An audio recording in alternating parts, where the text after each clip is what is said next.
Hi, good day everyone. You're welcome back to Gifted Smile YouTube channel. Today I'm going to be sharing with you on the topic Vata sign. But before then, if today is your first time of coming across my channel, please like, share, subscribe, turn on the notification bell so you don't miss out on our videos, and also please drop your comment on the comment section. So let's go to the topic of today. What is Vata sign? Vata sign is the measurement of the body. Is a measurement taken to assess the physical health of a person, or it gives clue to a possible diseases and show progress during recovering. It is a measurement of a body. It can also give you clue to a possible diseases, and it shows also a progress towards recovering.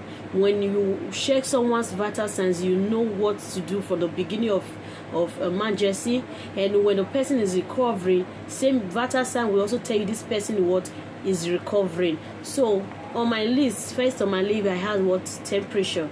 Temperature is one of the Vata sign.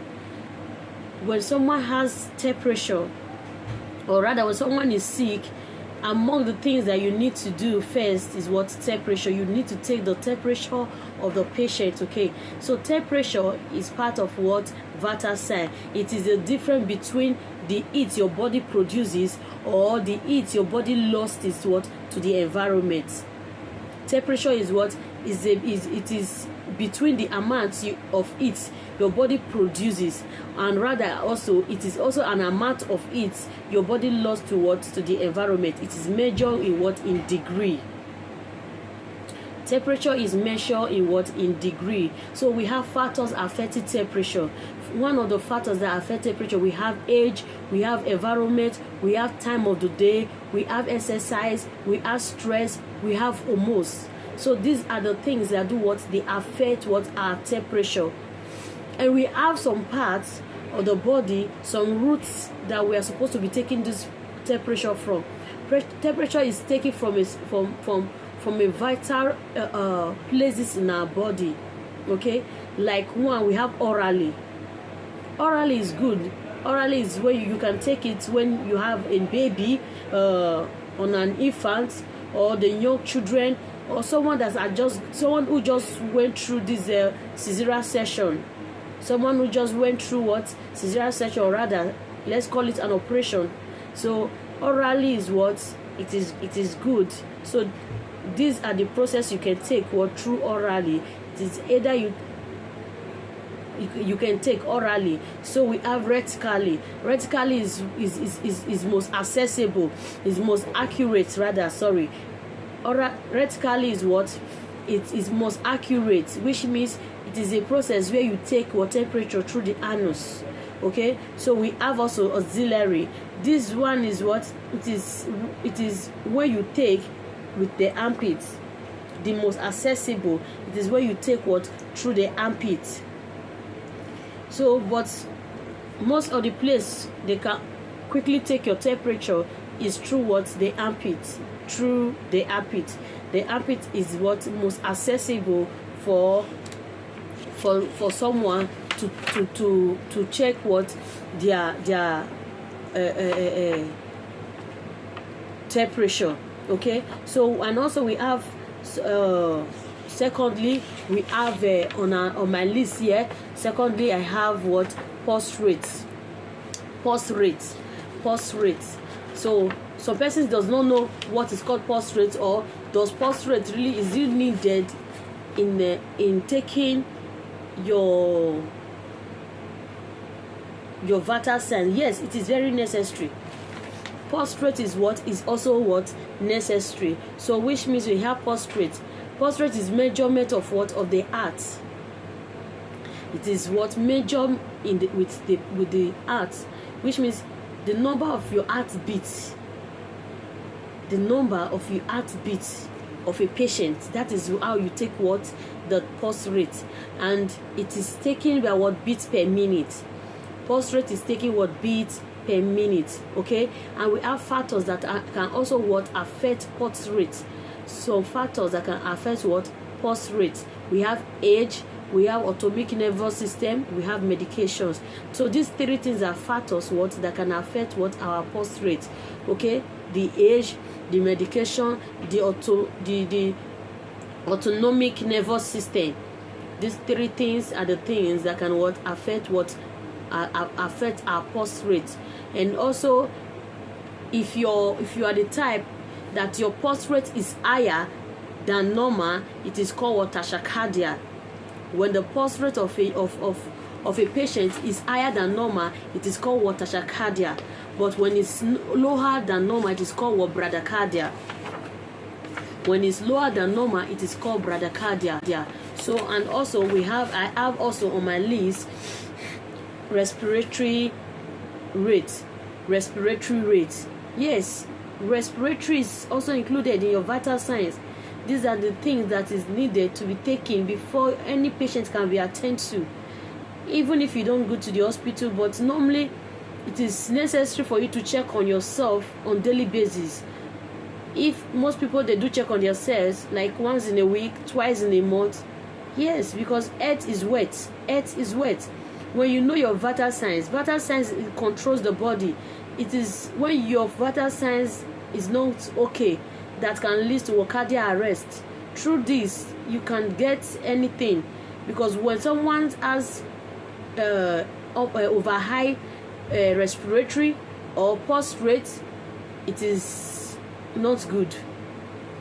So it can lead to so many things, or rather break down some organs in every man's body. So respiratory rate is a number of breaths you take per minute, a number of breaths you take in per minute. That is respiratory, the number of breaths you take in per minute. We also have factors that affect our respiratory system.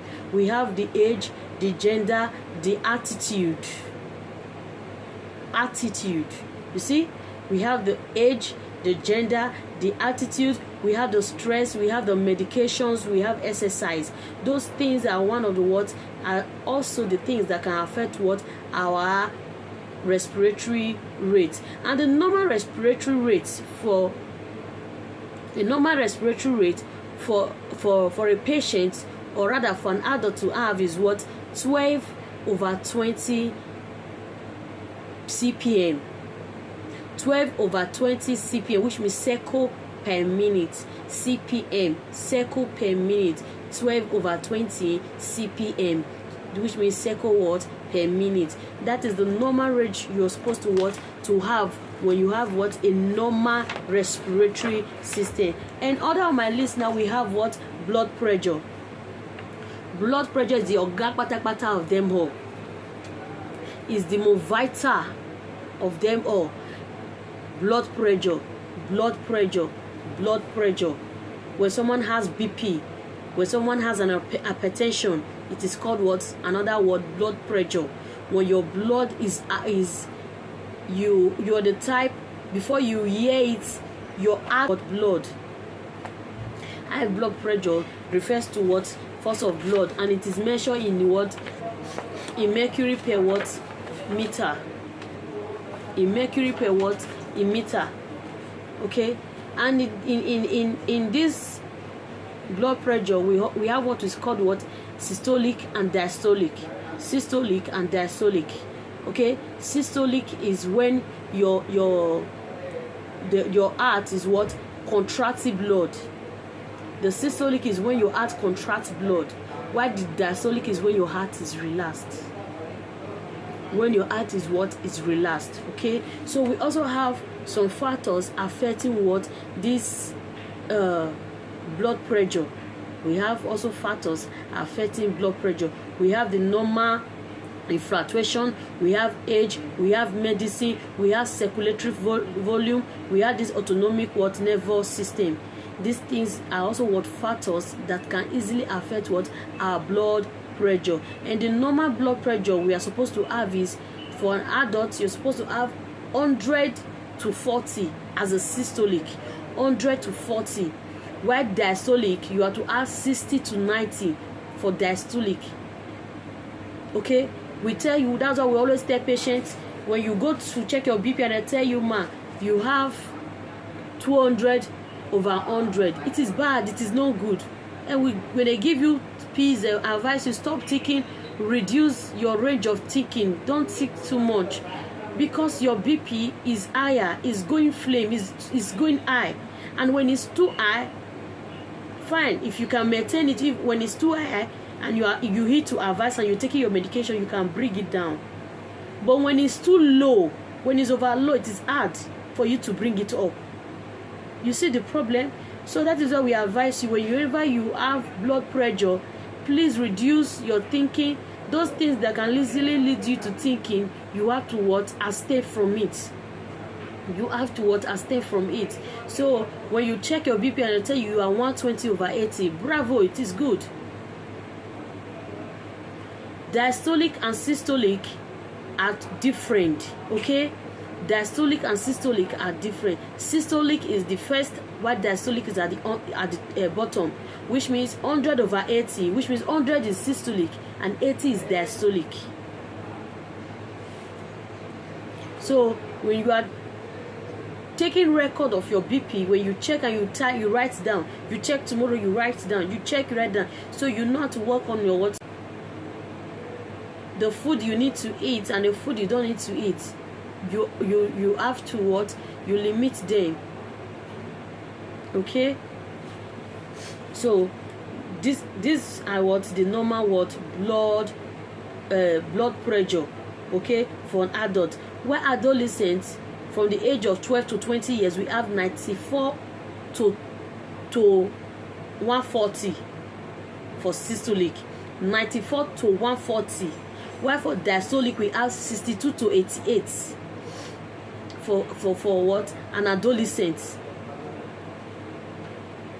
So it is not by you be advanced or be an elderly man, elderly woman that you are entitled to, or you can have high blood pressure. No.